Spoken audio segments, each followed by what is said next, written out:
What's up, everybody? Welcome to Podcast Now. I'm Alex, and in this video, I want to talk about next-gen consoles. I kind of want to go, I call this thing a rant. I may go on a rant, depending on how into it I go, but I want to talk about the length of time we've had to wait for all these different things, and I think the frustration that's kind of building in a lot of people. I really don't have a heading of where to go with this video, but I just kind of want to go off and see where it takes me, okay? With that being said, I do want to promote my Twitter really fast. Podcast Now 15 is my Twitter handle. That's actually where a lot of people have expressed their kind of again frustration on this next gen stuff. So if you guys want to follow me there, again, Podcast Now 15, I engage with you guys over there as well. Really good times. Okay, so let's talk about this. Look, I get it. I think that's probably the first thing I should say is I understand. I'm not, by the way, this is not a hate video on PS5, on Sony. This is not a hate video on Series X or Microsoft. I'm not comparing them. I'm not saying, oh, which one's better, all that kind of stuff. I'm not doing any of that. The issue is, and again, I understand that this is a year of just madness, okay? This probably wasn't going to happen like this. We were probably supposed to get this stuff a whole lot earlier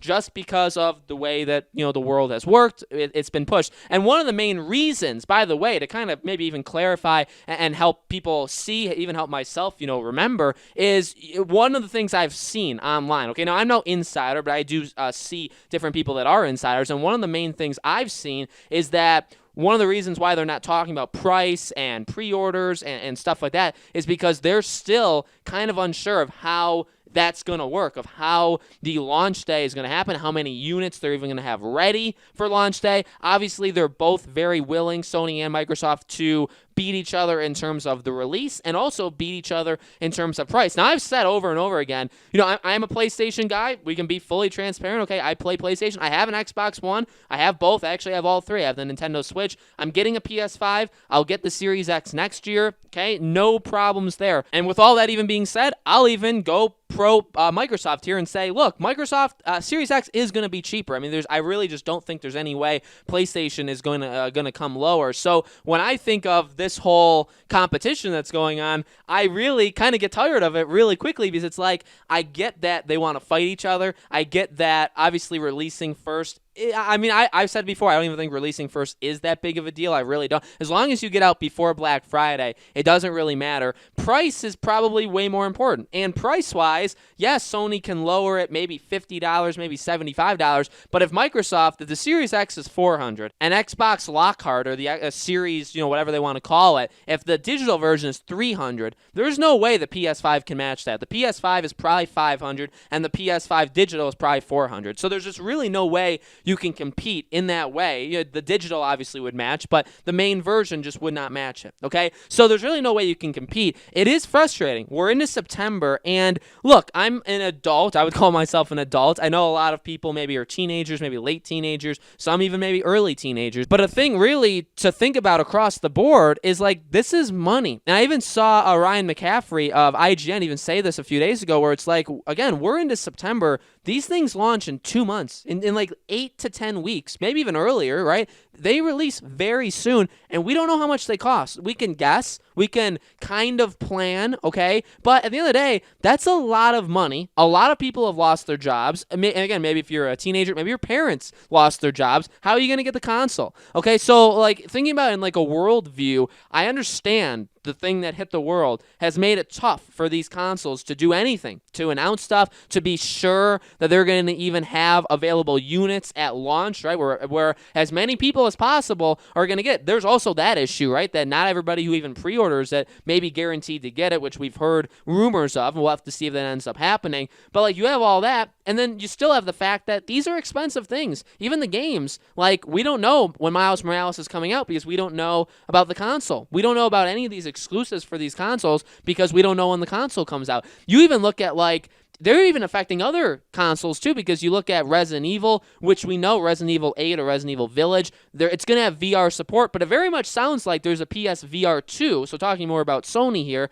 we know that's going to happen. Hitman 3 honestly looks way too good for the normal VR. Maybe it's not. Maybe, they got that power out of it, but we know there's a second VR. But, Resident Evil can't even talk about their VR capabilities because they've said they're waiting for Sony. And again, maybe Hitman was running on the next VR, but we don't know that because Sony hasn't said it. it's just pretty sad when, again, I'm an adult. I mean, I have money, right? I have a wife, I have a kid, like all this stuff. I'm prepared. I'm ready to spend an enormous amount of money this fall because I need to get a system. I want 2 controllers, so if a controller comes with it, and I want to buy another one, the games that are going to come out, I'm expecting to spend 6, 7, 8, 9, I mean, a lot of money, hundreds of dollars. I'm ready to go, but not everybody firstly is like that. Not everybody is able to do that. So, I consider myself, blessed in that way that I'm able to do that, but, not everybody can do that. But at the same time, we really shouldn't have to be switching our goals and our mindset 2 months before this thing comes out. We should have already gotten it months ago. So it's definitely a push and pull because I get it. I understand it. And that's the main thing, okay?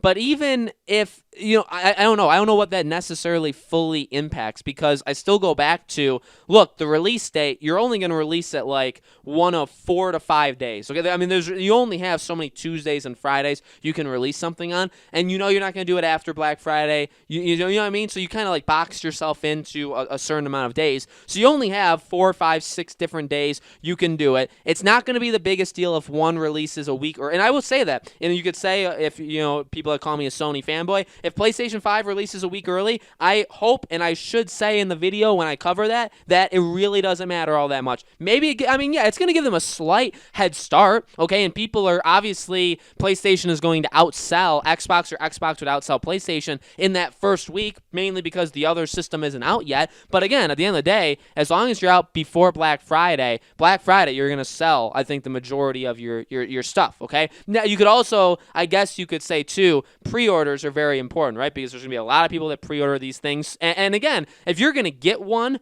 I'll wait. You know what I mean? If I'm getting the PS5 and I'm going to wait on Series X, okay, to even just use me as an example, if the Series X comes out 1 week earlier, is that going to make me say, dang it, I need next gen first? I need to play next gen at the same time as a group of people and before all those PlayStation people. So I'm not going to do the PS5 thing. I'm going to do the Series. Who's that really going to win over? You know what I mean? So the sales of that, it doesn't really impact it. And again, the price is more important, but really, again, you can only go so far with the price. What is Microsoft going to do? $350 and $250? If they do, then trust me, that system isn't all that powerful. That's a good point to make, I think, as well.